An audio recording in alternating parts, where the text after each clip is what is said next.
Well, when you look back and you say those 7 players played in that Rose Bowl on that Rose Bowl team, and then the players that had played previously, you know, the Max Bullas and some of the other guys that have played, and the Connor Cooks and this year, and all the people in between, you can see why we were successful. We have a lot of players that have gone on to play at the next level, and I think that's what you need to have if you're going to win the Big Ten championship, and if you're going to play on a national level like we've had.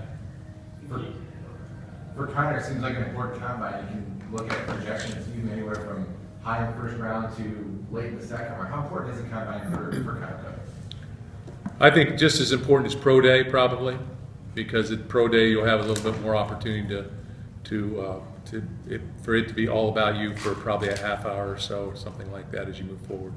But I think the combine puts you in there and allows them to see you along with everybody else, and I think you'll perform very, very well.